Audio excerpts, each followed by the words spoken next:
55 na alternative child recruits, 11 elementary schools, 34 high schools. Ibig pong sabihin, tuloy-tuloy po yun.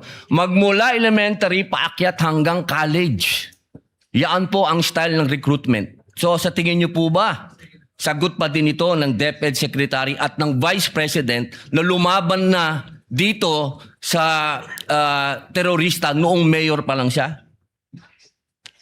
No, may. Oo, hindi. Ma'am, bilis, 42. Kawawa Just naman. yes or no? Depende pa din po kasi yun sa mandate ng Oo lang po agency. o hindi. Sa palagay niyo po ba? O sige, skip na po natin kung ayaw niyong sagutin.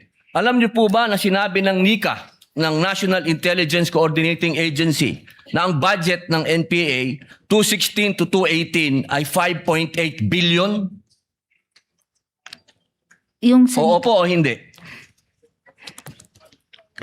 Ma'am, please. ano, pwede pong pakiulit?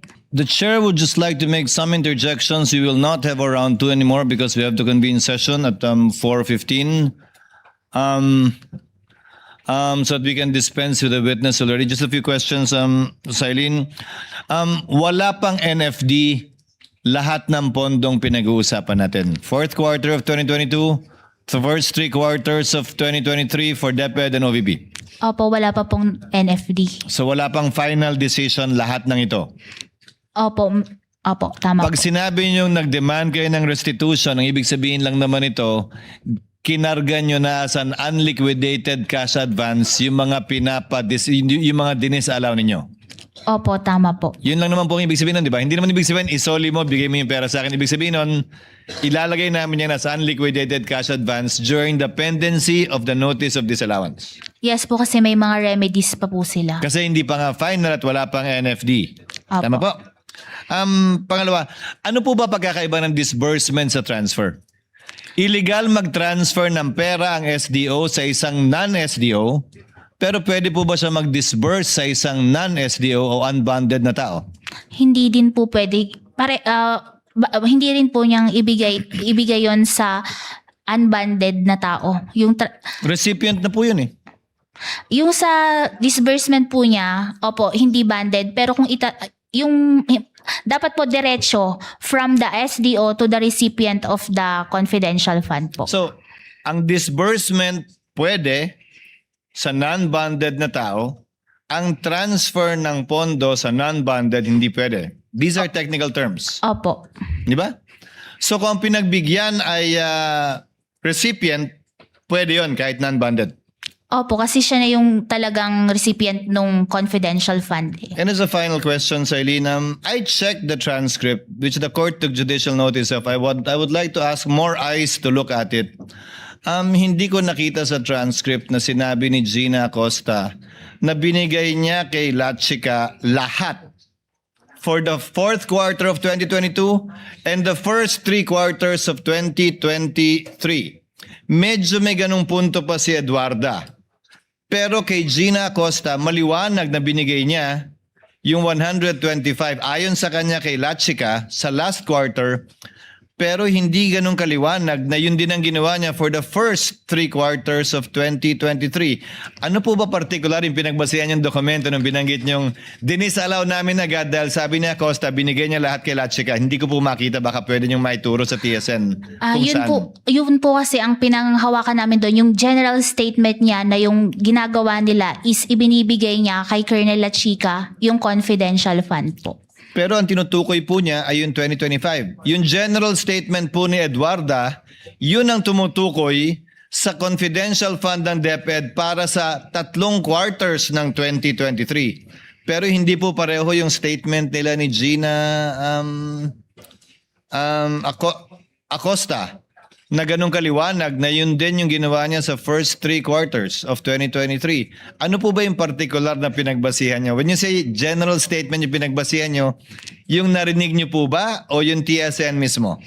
Yun nga po, yung naging admission niya na binibigay niya kay Colonel Latchika po. Kindly listen, Silene, yung narinig mo nung nandun ka o yung TSN mismo? Yung narinig ko po nung nandun po ako na sinabi niya na binibigay niya kay Hindi Colonel mo Latchika. pinagbasihan yung aktual na TSN na marahil mas maliwanag tungkol sa bagay nito. Opo. So based lang dun sa narinig mo nung nandun ka. Opo. Thank you, Ms. Eileen. Senator Padilla, yes.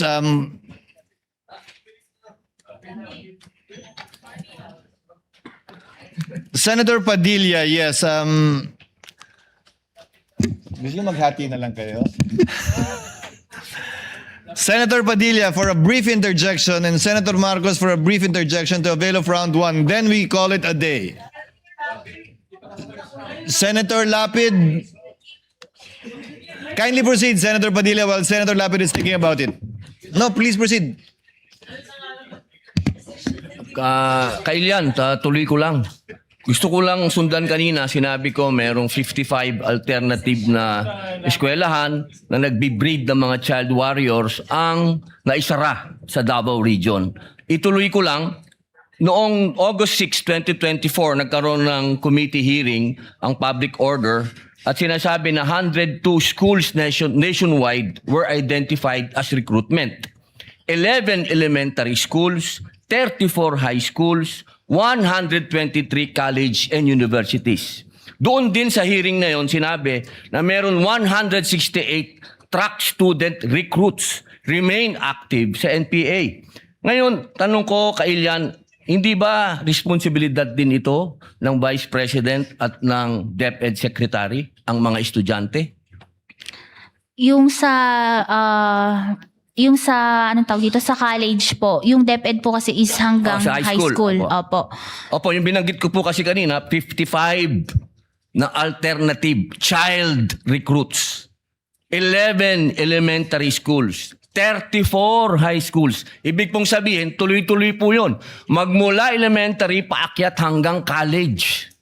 Yan po ang style ng recruitment. So sa tingin niyo po ba, sagot pa din ito ng DepEd Secretary at ng Vice President na lumaban na dito sa terorista noong mayor pa lang siya? No, may. Oo, hindi. Ma'am, bilis, 42. Kawawa Just naman. yes or no? Depende pa din po kasi yun sa mandate ng Oo lang agency. po o hindi. Sa palagay niyo po ba? O sige, skip na po natin kung ayaw niyo sagutin. Alam niyo po ba na sinabi ng NICA, ng National Intelligence Coordinating Agency, na ang budget ng NPA 2016 to 2018 ay 5.8 billion? Yung sa, Oo po o hindi? Ma'am, please. ano, pwede pong pakiulit? Ang budget daw po ng NPA is 5.8 billion. Alam niyo po ba yon? Sinabi po ng NICA. Hindi ko po narinig yun sa Opo. news. Sa palagay niyo po ba, sapat yung budget na magkano po ba ang sinasabi niyo? 500 million ba ang naibigay? Pero yung Kasama na po yung sa Vice President at sa DepEd. 600 Kumpara niyo po sa 5.8 billion. Sapat po ba yon? Pero kasi yung sa nabanggit po ng NICA is mako-cover na din po nila bilang isa sila sa mga agencies with. So alam niyo po yung sinabi ng NICA.